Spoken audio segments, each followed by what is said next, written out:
Good evening, good evening, good evening, good evening. Welcome to another edition of the Houston Roundball Review presents Let's Talk Houston Rockets.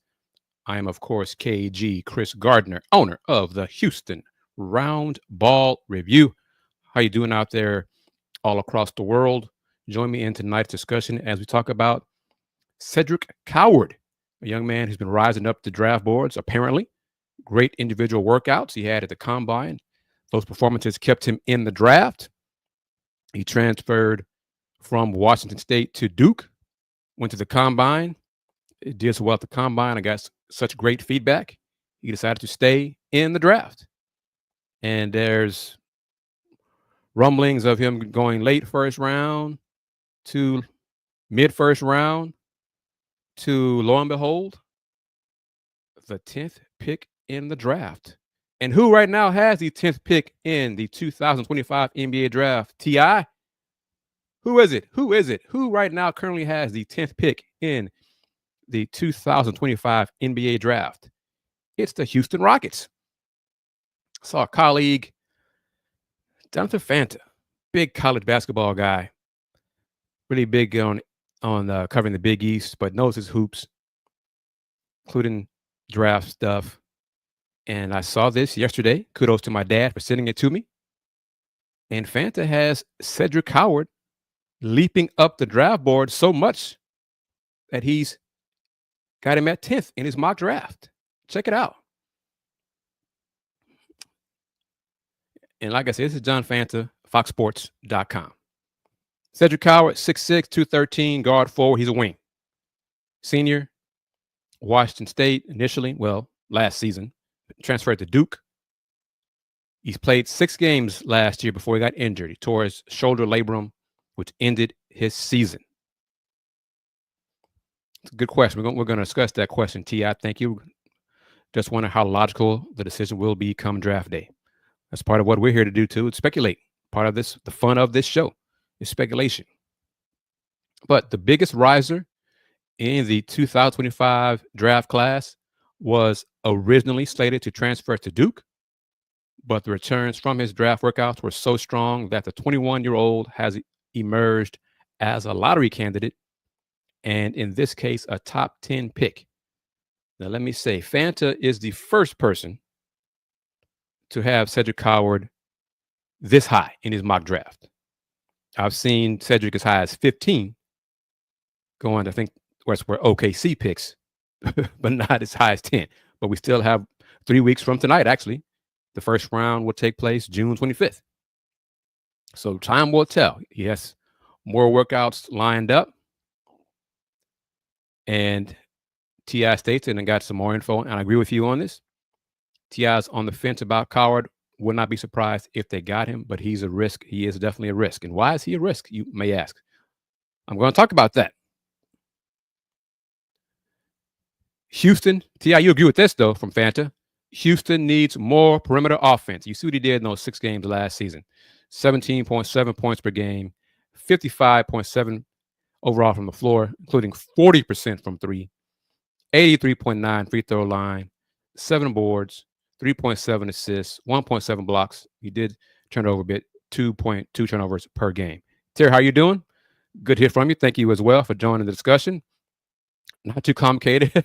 That's his man. Walter Clayton better not be on the board if they draft Cedric. He will be. Yeah, he will be.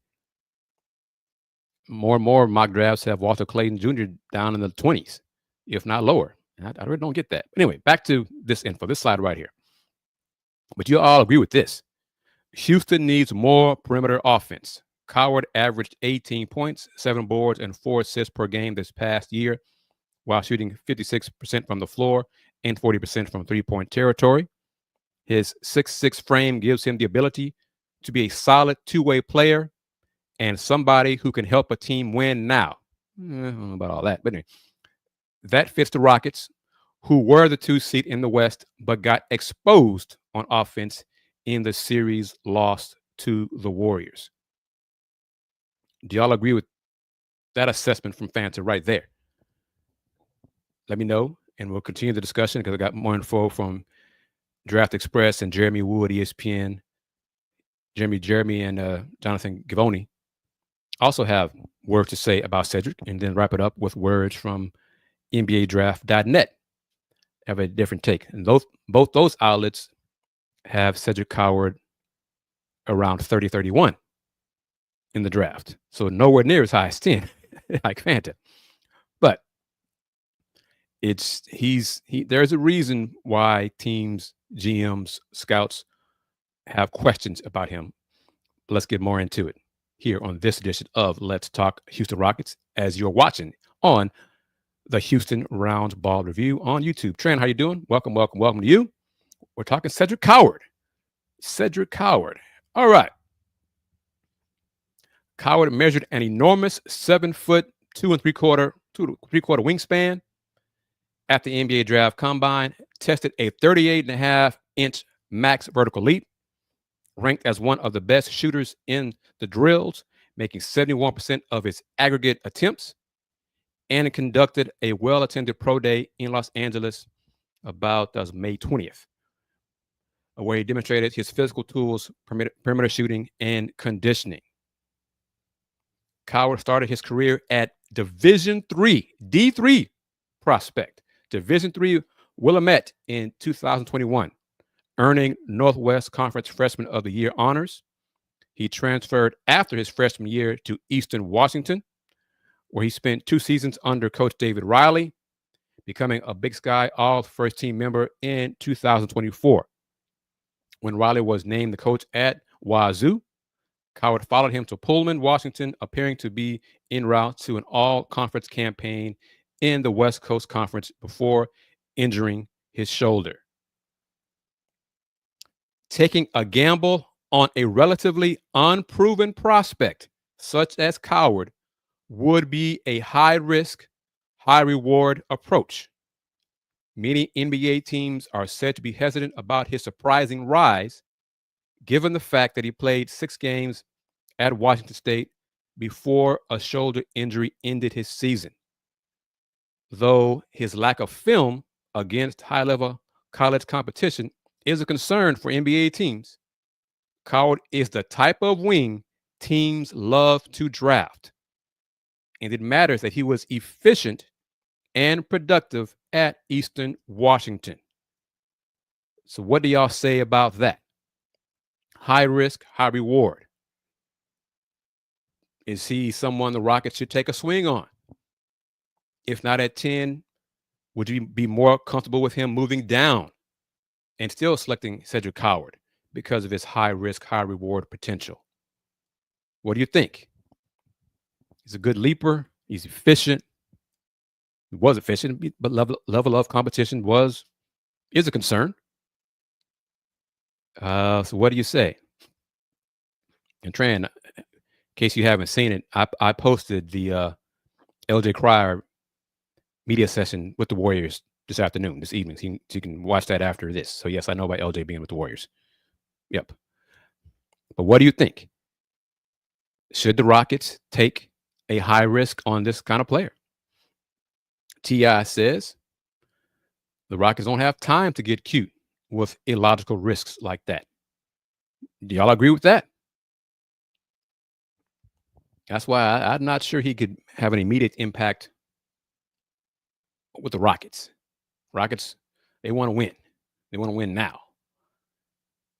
If he had gone to Duke for a year and seen what he did, show what he could do there against competition, that'd be a better indicator of his NBA potential. But he didn't do that. He stayed in the draft process, and we'll see what he does. Do you think he'll be a Rocket? Time will tell. Now, back to the slides. Strengths. Terry says he could be a Desmond Bane type. But the NBA comparison is James Jones. James Jones. Jamon, how are you doing? Jamon states he's suspicious of late risers in the draft. T.I. states this team should focus a bit more on free agents, but again, I wouldn't be surprised if they got him referring to Cedric Coward. Coward is a smooth, versatile wing with a near 7-foot wingspan. It's more than that, I think. Impressive efficiency and a quietly diverse skill set. At 6'6", he plays with pace, patience, and feel, rarely forcing shots or overextending offensively. A high-level shooter with clean mechanics and touch from multiple levels. Shows comfort scoring off the catch, off movement, and pulling up from mid-range. Crafty with the ball, capable of creating his own shot without elite burst. His long strides and length allow him to finish efficiently. Very good vision and timing as a passer. Often makes smart reads on the move, encouraging progress, growing playmaking comfort. Defensively, his wingspan and anticipation make him disruptive as a help defender and shot contester. Averaged nearly 1 block per game over his college career. Active rebounder with a nose for the ball. Brings an unselfish team-first mindset, and his ability to contribute without needing high usage enhances his fit as a modern role player. So what do y'all think about those strengths stated by Aaron Smith via NBADraft.net? T.I. wonders, how did Rockets not even consider Shed? Son is done. Tran with LJ's mechanics are NBA ready. LJ's got to be a point guard, though. He's an undersized shooting guard in the NBA. Got to go to the right team. No question about that. With other big guards. If Rockets, and Rockets don't have them. They got Fred, Reed, and Aaron Holiday. If Rockets choose to draft a wing, I think they have to trade either Jabari or Tari to make room for the new rookie. So Jamon differs from Solo. Solo said last night when we were discussing Colin Murray Boyles, Solo wants the Rockets to keep both Tari and Jabari. It's a must, according to Solo. Hopefully Solo will be able to join the discussion, tonight's discussion, momentarily. But, all right, T.I. with this, and they can't afford to let him go, or at least Jabari. Back to it. Back to the slide.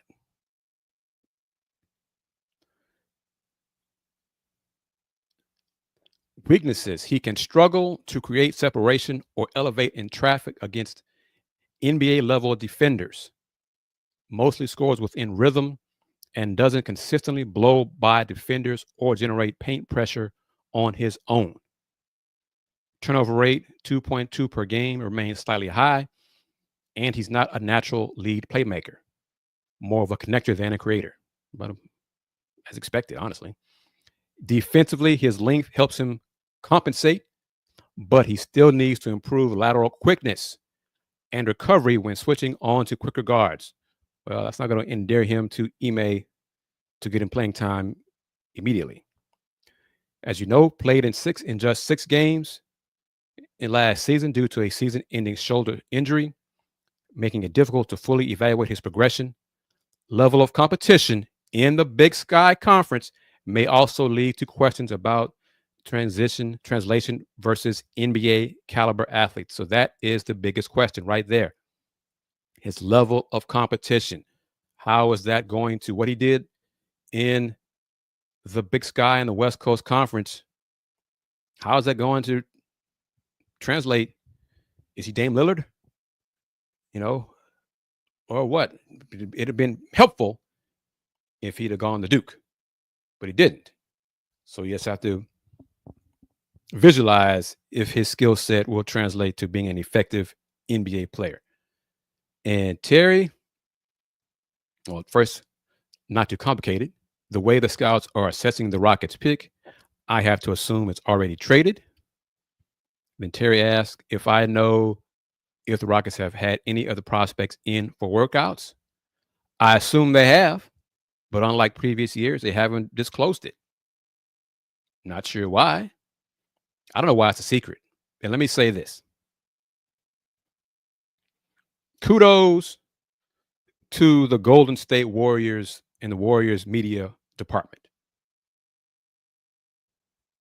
For the second time in a few weeks, Golden State reached out to the Houston Cougars media department to notify UH that they were bringing in a Houston player for pre-draft workouts, and sent Houston media the link, the Zoom link to the media session. No other NBA team did that. Milo Suzanne worked out for 7 teams. Only the Warriors notified UH about his media availability. Today, LJ Cryer told the media that the Warriors were his 6th NBA team. His 6th. The previous 5 did not send anything to Houston to make him available to the media. It's things like this is why the Golden State media department has been voted the best media communication staff in the NBA the last 4 years. And they were probably ranked second in the last, they're either 1 or 2 last 7, 8 years. They get it. They understand it. They understand the importance of informing the audience, keeping in touch. These young players, college players, have a dream to play in the NBA. If they played in college, most likely the media that covered them in college would like to speak with them on their journey to the NBA. So I don't know why the Warriors stand alone in notifying the local college team, the local media about the workout and making them available. I don't know. I have much more respect for the Warriors PR department than other, include the Pistons in that too. I give credit when it's due, and I criticize when it's due. So I don't know who the Rockets have brought in for workouts. I haven't asked, honestly, because I've asked before and they didn't tell me. So I'm not going to beat my head against a wall again and again. I got other things to do, other teams to cover. So, that's how I stand about that. Warriors love LJ. I don't know about that. He had a good workout, he said. He's a shooter. He could kind of fit the Warriors, but I think LJ kind of accepts the reality that he might not get drafted, and his way to get to the NBA might be a longer route. And that's all right. No problem there. What are the Pistons' needs? Jaden Ivey healthy. That's 1. And then a stretch big. 2. That's it. That's their needs. That's their needs right there. Do we trade? The Rockets trade the pick for number 19 and Cam Johnson? I might have love with Cam Johnson. Cam Johnson or Cam Thomas. Either one. I might have loved either one of them. I know Complicated loves Cam Thomas. Cam Thomas does not seem to be an Ime player at all to me. At all. Now, will Ime change, evolve? Someday. I don't see it anytime soon, but one day he might. Got to play defense for Ime Udoka to stay on the floor. Scoring will get you on the court. Defense rebounding keeps you on the court. So, just saying there. But we'll see. But do y'all, based on the scouting report of Cedric Coward, Rich Base, you joined late, but you hear enough about, or do you know enough about Cedric Coward that you want the Rockets to take him at 10 or move down the draft and take him later on at a later pick in the first round? He's a high risk, high reward talent. His level of competition was not top tier. So that is a big question mark that many teams have. Could be, he could be Dame Lillard. Dame, there's a question mark about Dame's level of competition. he kind of turned out pretty well. I mean, he's a Hall of Famer.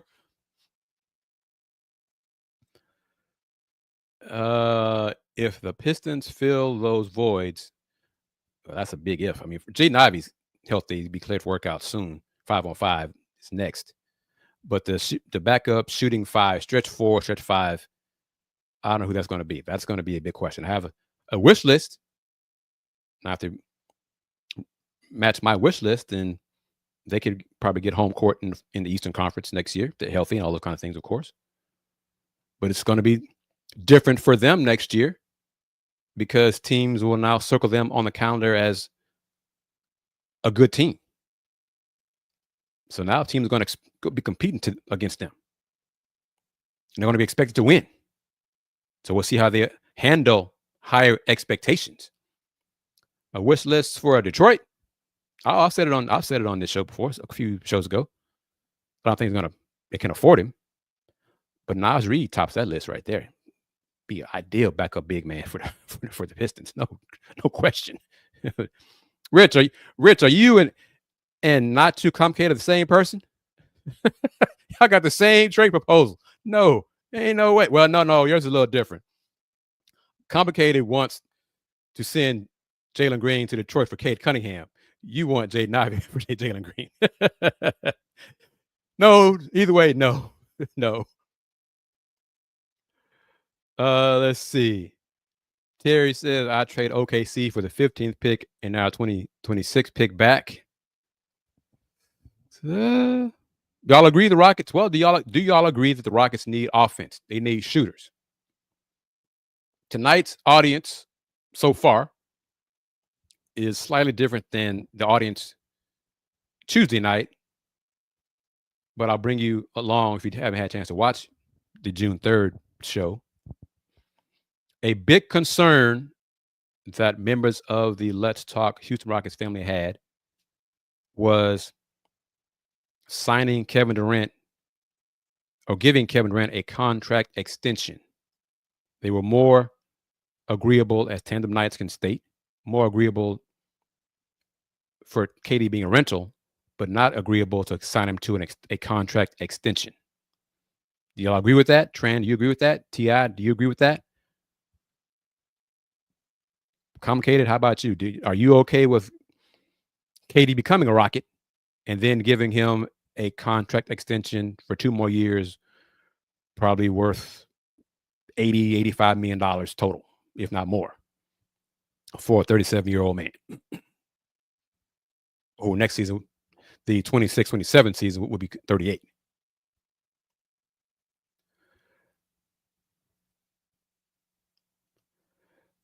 So, I mean, what do you know? What do you think? Do y'all want the Rockets to get KD? And are you okay with signing Kevin Durant to a a 2-year contract extension? Yeah, I don't think KD's washed. I mean, he still scored 26 points a game. With the right environment and a team that's ready to win, he could just shine in his role. Tandem Knights, yes, touched on it. Coward is shooting up the mock drafts, brings tough defense, athleticism, long wingspan, and shooting 40% from 3. You say you want the Rockets to take a shot on him. High risk, high reward. That's how I and others summarize Cedric Coward's potential based on the level of college competition. Started out at a Division III school before going to Eastern Washington and then Washington State. And then he went into the portal and committed to Duke, but then had success at the NBA draft combine and stayed in the draft. So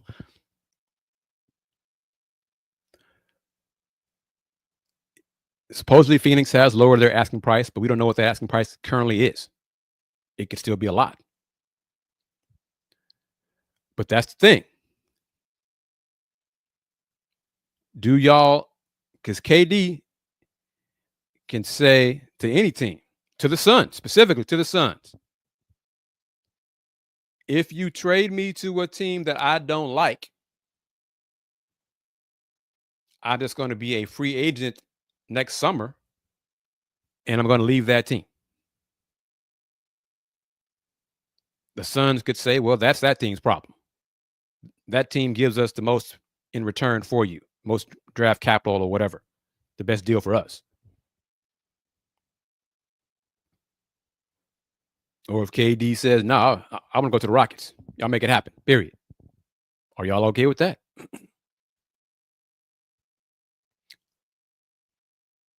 Paul says, nope.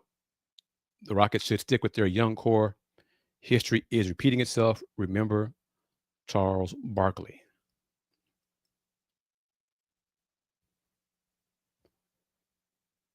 Tandem Knights.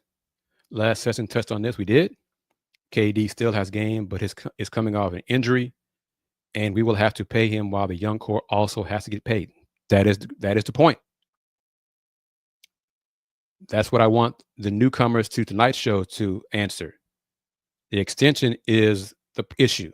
That's the concern. Do you want that? Do you want to sign KD to a 2-year, 2 or 3, probably 2-year contract extension, knowing that you got to pay the Rockets' young core, Jabari and Tari, and those guys?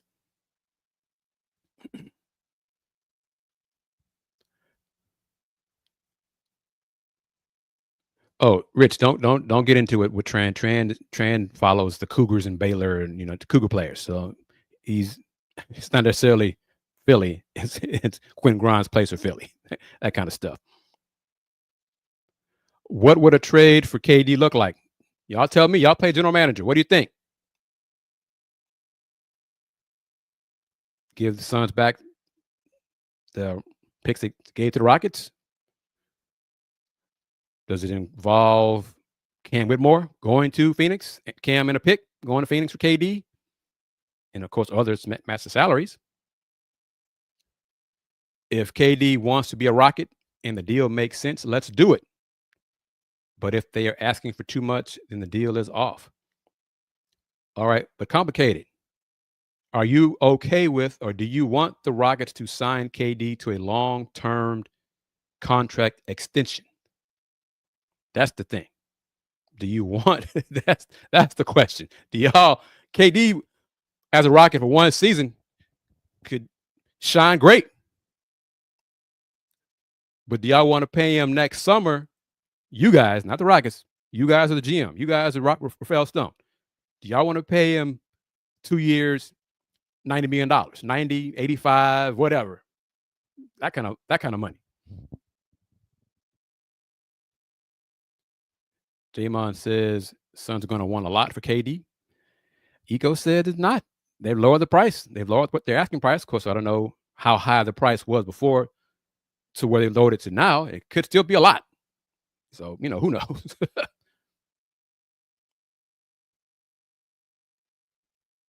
But yeah.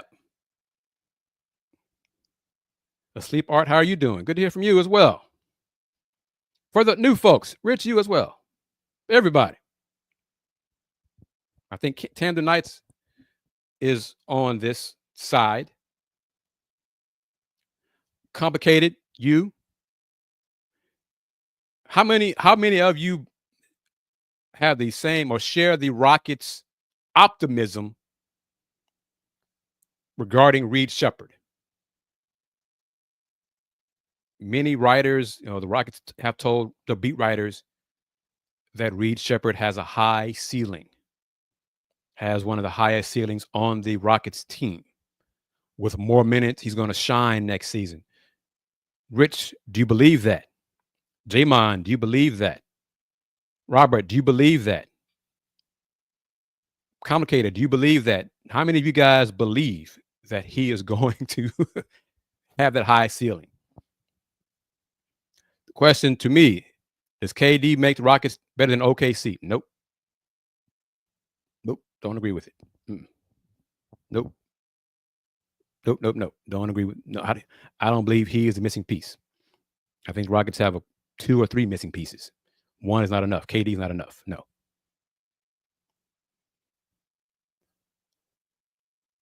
Robert Mills states, if KD wants to be a Rocket, so let him take less money. He don't need $55 million a year. He values rings. If he values rings, he'll take less. Hopefully. Hopefully. But how much less do you think he'll accept?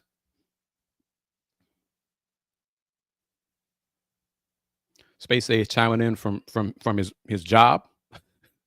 Don't get it. Like I said last night, I don't want you to get fired for commenting during the live show. So make sure you take care of yourself. All right. Asleep Art says Reed's value is too low right now to trade him. Need to keep him for now. Of course, Rockets give Reed more time. That means Aaron Holiday probably won't be here. I'm good with that. That's fine. Oh, Space 8 is off. Okay, cool. Complicated says last year Reed played like he was uncomfortable and shy. With confidence, he's a borderline all-star. He plays similar to John Stockton. That's high praise right there. High praise. You sound like Rafael Stone right there. I need to see that version of Reed Sheppard. I need to see that version in the NBA. It's kind of like that 1 year in Kentucky, but yeah, I want to see that version in the NBA.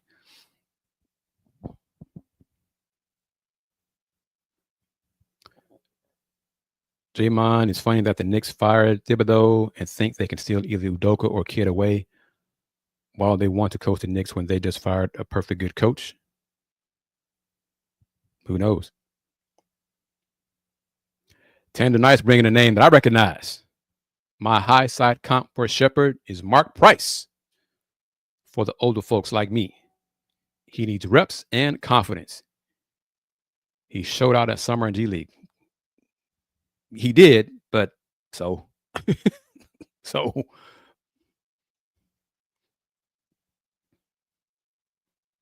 Bobby, thank you for joining the discussion. Bobby does not believe Reed will have the high ceiling the Rockets think he will. Defensively, he doesn't look like an Ime player. How about that? That rationale. Derek, how you doing?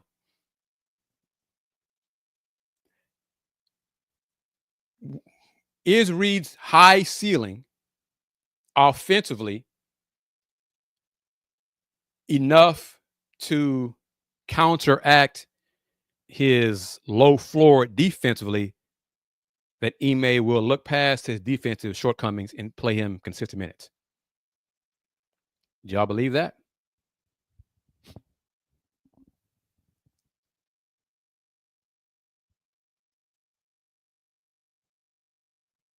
Derek, good to hear from you. Asleep Art talking about OKC. The real question is if OKC will sign Jay Will long term. His price is going up. It sure is. Making third team. Yeah, OKC can't afford everybody. Yeah, that's true. The way the collective bargaining agreement is written, it's damn near impossible to keep your young core together for a high amount of money. So we're going to see what OKC does. I hate that though. You build a team, you should be able to keep that team. You should not have to get rid of players simply because you drafted well and have success acquiring talent.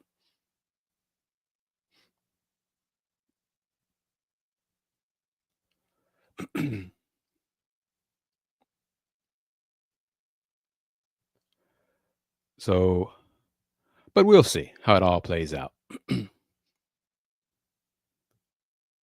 Complicated. You got jokes. I don't know what you're talking about. But real quick, that'll do it. Oh, for those who were not able to watch the Tuesday show, my goal some point soon, maybe this week, this month, is to do more weekday shows, weeknight shows. And then, of course, I do the Thursday afternoon show for the BS3 network that stream live on this channel as well as on Roku. Started back doing the Folks Talking Sports shows on Sunday evenings. Typically, those will be at 6 o'clock Central Time. So we got the Thursday noon show, FTS Sunday at 6. Try to do some shows during the week nights, whether they're Let's Talk Houston Rockets or sports in general. That's the goal. That's the plan. So if you know people who want to be part of the show in terms of sponsorship, advertising, let me know. Spread the word about this show. Spread the word. I'm not in all that clickbait. I'm going to rant on this probably on Thursday's show. But some of the stuff that some folks just put out there is just pure garbage. It's just trash, just pure trash. And YouTube allows it to just blow up in views. I mean, it's the stuff. It doesn't even make any sense. But anyway, another time for that. Thank you to Tran, Rich Base, Not Too Complicated, J-Mon. Right around 9 o'clock, same time, 9 o'clock, because Tuesday, Wednesday, Thursday, I have to do post-production for an HBCU show. I usually done around 8:30 on those. So aiming for 9 o'clock Central Time for the shows during the week. So keep that in mind. Sleep Art, thank you for that super sticker. Appreciate that. You can also contribute as a Sleep Art did right there. Simple ways to support the Roundball Review. Click on the like button. Click on the bell so you are notified when new shows are posted. And just spread the word. Word of mouth is great too, because this show is different. This show is not like other Rocket shows. So spread the word and have your fans, your friends who are Rocket fans, come to this show. It's not like those others. I'm not a homer, but I will give credit to the Rockets when it's due. But when they're wrong, I'm going to say so. I'm going to call them out. So everyone, I'm not going to check Locked on Rockets. Nope, not going to do it. And I have reasons for it. I'm not going to get into it.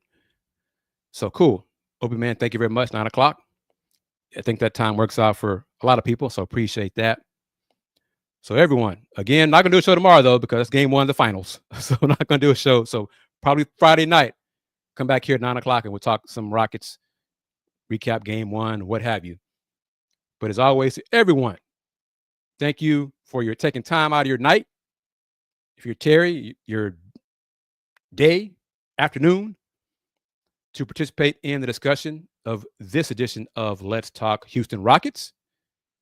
And wrapping it up as I always do. Since 1994, the Houston Roundball Review. Local name, global perspective. Everyone, take care. Peace. Game over.